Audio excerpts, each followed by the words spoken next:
Headlines kan mga bareta, Police Brigadier General Mario Albitos Reyes nag-asumir na bilang bagong pamayokan PNP Bicol. Nagmamantinir ni drug den sa Banwaan ng Calabanga, Camarines Sur, arestado kan PDEA. 441 barangay sa Camarines Sur pinagdeklarang drug cleared. Naulang trigo sa Calabaan kan Concepcion Grande nagkausanin magabat na bulos kan trapiko. Diyos marhay na hapon. Ako si Mark Mendoza, ang saindong tagapaghatod bareta. Nag-asumir na bilang bagong PNP Regional Director kan Bicol si Police Brigadier General Mario Albitos Reyes. Matapos ribayang kaini si Police Brigadier General Jonel Estomo sa iyang mensahe sa ginibong programa kan subago sa Kampo General Simeon Ola sa siyudad kan Legazpi, hinagad kaini na magkasararo para sa matuninong na eleksyon. Si Police Brigadier General Reyes ang gikan sa Bantay Ilocos as a miyembro kan Philippine Military Academy Tanglaw Diwa Class of 1992. And therefore, let us all buckle down to work starting today, and let us all begin right now. A few days from now, the national and local elections will come. Let us join hands in the pursuit. Sir, let us join hands in the pursuit of a reformed electoral process, the one that is free from violence and corruption. PNP sa Camarines Sur, sinigurong matatawan seguridad ang gabos na polling present ngunya na eleksyon. Ang kumpletong detalye sa report ni Cindy Cuesta. Matuninong asin organisadong eleksyon ang obheto kan Camarines Sur Police Provincial Office, kaya sisiguraduhon nagabos na polling present sa probinsya, igwani nagkakanigong seguridad sa aldawnin Pirilian. Dapat i-address possible problem na pwedeng lumabas during election. Meron po tayong preparation para dyan. Magkakaigwanin mas igot na pagbabantay sa Banwaan ni Garchi Torena na iyo ang solamenteng red category sa probinsya. Siring man ang mga nasa irarom nin orange category. Nasa 2,000 na personahe kang pinagserong security forces kan PNP asin AFP ang ede-deploy sa Pirilian. Cindy Cuesta para sa GNN TV 48 Naga, Newsbreak. Kinumpirmar ni Bicol Central Station Manager Nonoy Reforzado na posibleng ngunya na taon magpuon ang cashless transaction sa operation kan terminal digdi sa syudad ning Naga. Sa arog subot kaining sistema, mas mapaparikas ang transaksyon sa terminal asin makakalikay pa sa posibleng paglakop subuot kan virus. Target o plano maging paperless ang gabos na transaction. Pati si pagbayad ka mga pasahero, ano na lang, paperless gabos. And then si pagbayad ka mga bus company sa terminal, paperless naman. Ano na sana, si mga pasahero, magamit card, mga arga yan. And then pagbayad kan mga bus company through cards naman lang. Si mga turnstile para sa mga pasahero. Papadagos na po ito. Fire and Earthquake Safety Seminar padagos na ginigibo kan Bureau of Fire Protection kan Pamplona, Camarines Sur. Aramon ta ang kumpletong detalye sa report ni Jerome Breeze. Pigibungon niya na aldaw ang Fire and Earthquake Safety Seminar sa panginot ka na Bureau of Fire Protection sa Barangay San Isidro sa Banwaan, Pamplona, Camarines Sur. Sigun kay SFO1 Marites sa Maniago kan BFP Pamplona, pigatindiran kan mga barangay officials ang aktibidad na obheto nga madagdagan ang kaaraman kan mga ini sa pag-iwas sa kasulo sa barangay. Activity nga is for simulation drill exercise sa barangay at is ready sinda kung ano man emergencies na mag-abot sa barangay kang San Isidro. Suppression lang sa LPG, kung paano po masisuppress. Tigwawarata lang po si pagkakan or si gas. Normal lang po sa saranang posibal para mawala po si balay. Dinemot ka lang po sa mga participants para maaraman nila para dahil po sila magpanik paano kung gigibo nila. In case po may mangyaring araw pa yan sa inda po sila. Sala duman kan barangay, dakula ang katabangan ka na sambitan ng training, asin pinakaenot ngunyan ang sendang barangay sa piggibuhan kaini. Amo, ini yung seminar na pipundasir mo yan sa bilog na 17 barangay ng Pamplona. Sabi ka mga pag-iriban niya sa Bureau of Fire Protection. Kita pa lang ang barangay San Isidro, ang inot na nagtutulog kami. Ginibo ko ni para matabangan ang sa tuyang mga kabarangay, mga personahe kang barangay, na madagdag ang karaman nila, lalong-lalo na sa fire and earthquake drill, nagigibuhon niya ito nila. Sa ngunyan, mayo pa nin schedule kung say na barangay sa Pamplona, ang sunod nagigibuhon na training and seminar kana Bureau of Fire Protection sa Banwanin Pamplona, Camarines Sur. Para sa GNN-TV48 Naga, Jerome Brice, Newsbreak. 441 na barangay sa Camarines Sur deklarado ng drug cleared. Ang kumpletong detalye sa report ni Cindy Cuesta. Nag-abot na sa 441 na barangay sa 1,063 barangays kan Camarines Sur ang ipagdeklarar ng drug cleared. Antes ideklarar, pigsasagibo kan mga otoridad ang pag-validate asin pag-assess sa mga nag-a-apply na barangays. See to it that this barangay will not be tarnished again by this drug personal list. And this is also the product of our monthly intelligence fusion with the Camarines Sur Police Provincial Intelligence Unit. And of course, our recent regional workshop, intelligence workshop. So we are 100% sure that these barangays are all drug cleared and drug-free status. Dai basta-basta ang proseso. Kinakaipuhan kan sarong barangay kapitan na mapatunayan na malinig sa drogaan sa iyang lugar. May mga documentary requirements na dapat i-comply dyan.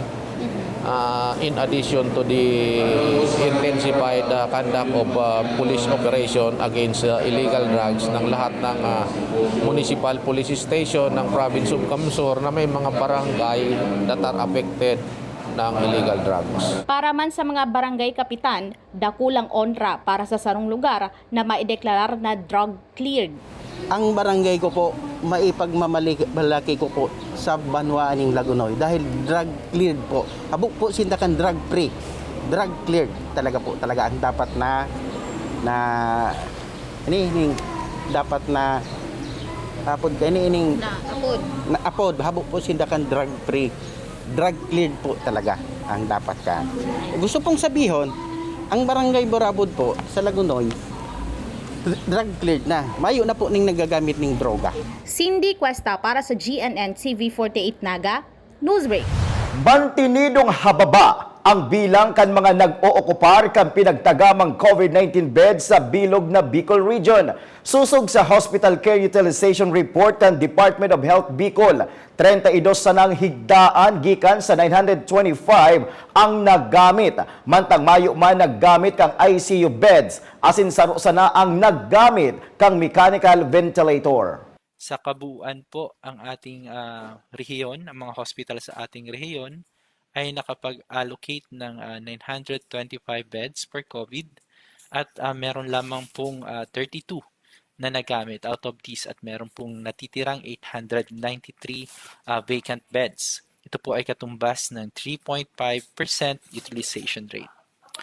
For our ICU po, wala pong nagamit out of the 78 dedicated beds or dedicated ICU beds.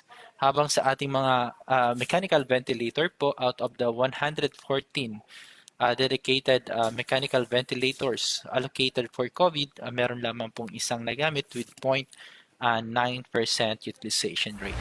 Sa pagbabalik kang Newsbreak, suspect na nagmamantinir ning drug den sa Banwaanin, Calabanga, Camarines Sur, arestado kan PIDEA. Yan, asin iba pang mga bareta sa pagbuelta kang GNN TV 48 Naga Newsbreak.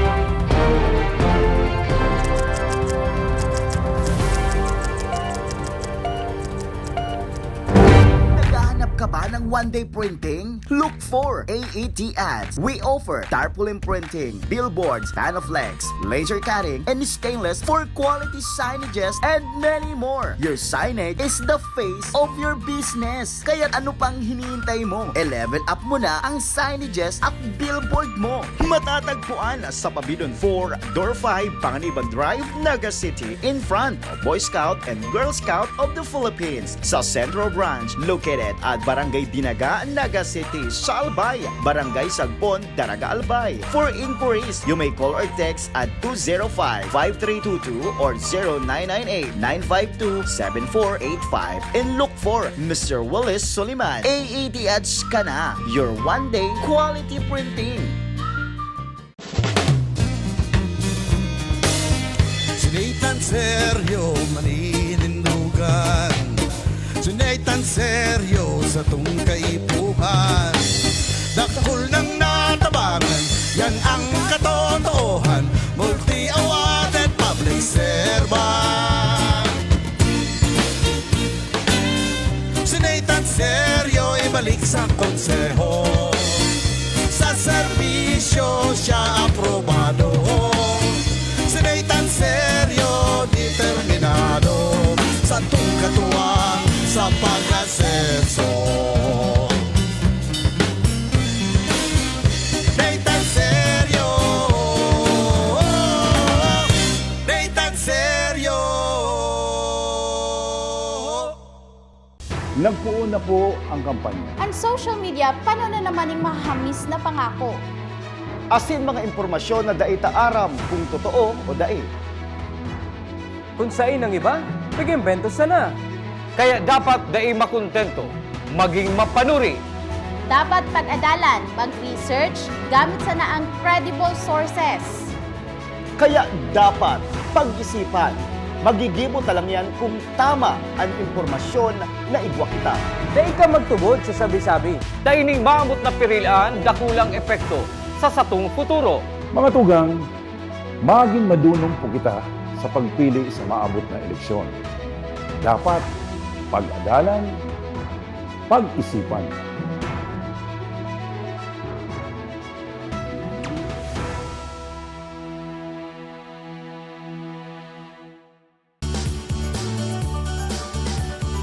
Digdi sa tercer distrito, sa tuyang ibalik si Choroco. Tultul na serbisyo ang hatod sa distrito, ang iboto ta si Choroco. Siya ang kaipuhan, Choroco ang butohan. Choroco, Choroco, Choroco sa Kongreso. Siya naging mayor Kandaga, naging kongresista, aprobado na. Ibalik na siya, padagos na magsirbe, may puso sa pagtabang na malalauman. Siya ang kaipuhan, Choroco ang butohan. Choroco, Choroco, Choroco sa Kongreso.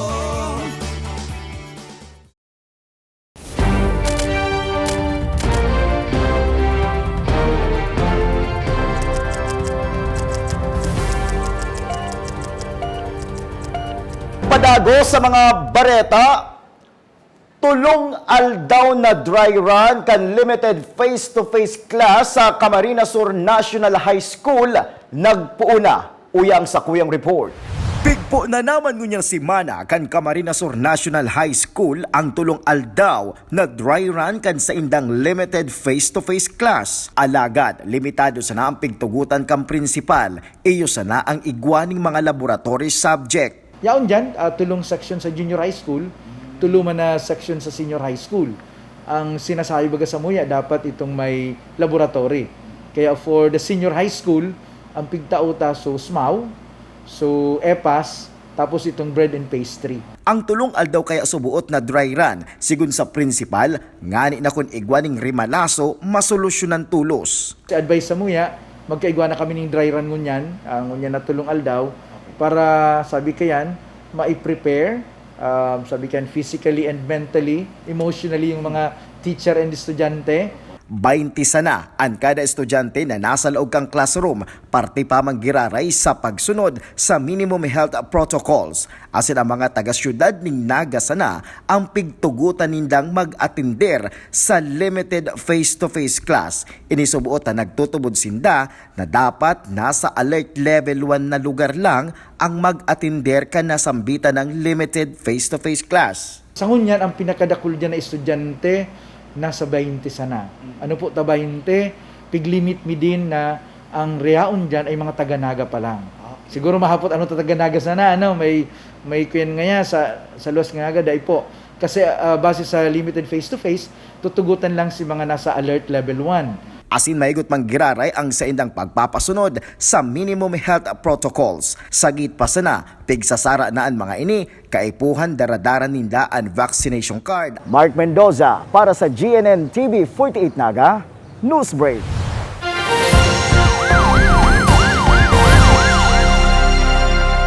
Sa satuyang police report, arestado kan mga tauhan kan Philippine Drug Enforcement Agency ang suspek na nagmamantinir subuot kang sarong drug den sa Banwaanin, Calabanga, Camarines Sur, kung sain ang mga kliyente mga parasira. Ang kumpletong detalles kaiyan sa report ni Cindy Cuesta. Dagos nang binaklas kan mga otoridad ang subuot drug den sa Zone 1 Barangay Sabang, Calabanga, Camarines Sur sa paagi kan pagbakal kan nagpamalo-malong buyer kan subagong alas 5 nin pagkaaga. Nadakop ang subuot drug den maintainer na pigbistong si Josie Samson E. Balse. Ang subuot empleyado kan drug den na si Romeo Samson E. Rios, Erwin Malanyaon E. Regala asin Samuel De La Cruz E. Navarro. They are the ones supplying illegal drugs to our local fishermen. So their system is before they will go to the sea for fishing, babatak po muna sila. And then pag-uwi, pag bumaba na yung tama, ganun po babatak po sila.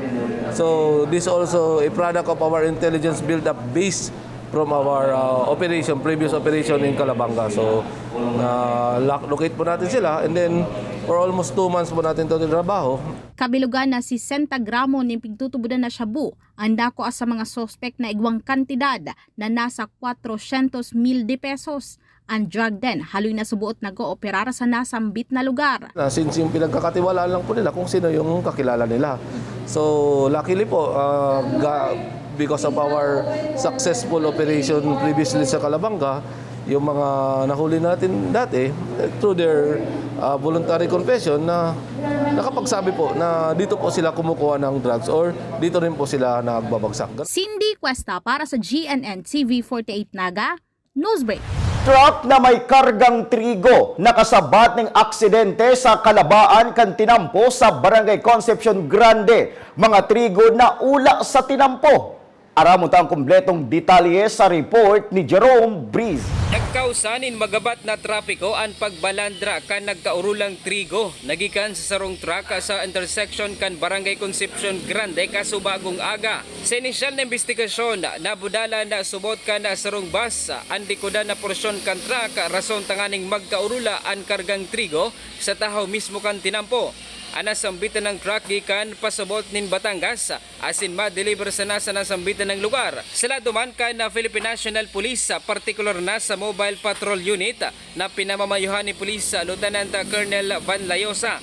Tulos manining nag-deploy nin mga personahes na nganing magmanihar nin trapiko katabang ang Public Safety Office. Ang monitor ko na kepuan ng police presence naman sa lugar. Di man na uli ang tropa ko na i-augment sa tao duman. Dahil kung mabasol si area na nakakasakop kang lugar, baka busy man si Randa. Aram mo man kang na stations, may mga iba-ibang ano yan, may mga iba-ibang function yan. Minsan nabubugnot, lalo na pag may mga aksidente, investigador, traffic, patrol nila, natatap yan. So, diyan kami nalaog. May maninakulugan sa pangyayari asin nagpapadagos pa ng investigasyon ka Naga City Police Office manungod sa nasambitan ng aksidente. Para sa GNN TV 48 Naga, Jerome Breeze, Newsbreak. Nagpapadagos ngunyan ang pagbabakuna sa mga kaakian na residente kan mga banwaan ning Vinsons, Basod asin Labo duman sa probinsya kan Camarines Norte. Susog sa Department of Health Bicol, ngunya nahababa na ang kaso kan COVID-19, mas nahiling subuot ang marahay na epekto kan bakuna. Asin yan ang katiripunan kan mga bareta ngunya na aldaw, dahil malingaw na bisitahon ng Samuyang official Facebook fanpage, asin ilike ang GNN TV 48 Naga para pirmi kitang updated sa mga bareta asin istoryang bida ang Bicolano. Liwat ako po si Mark Mendoza. Digdisa na yan sa GNN TV 48 Naga Newsbreak.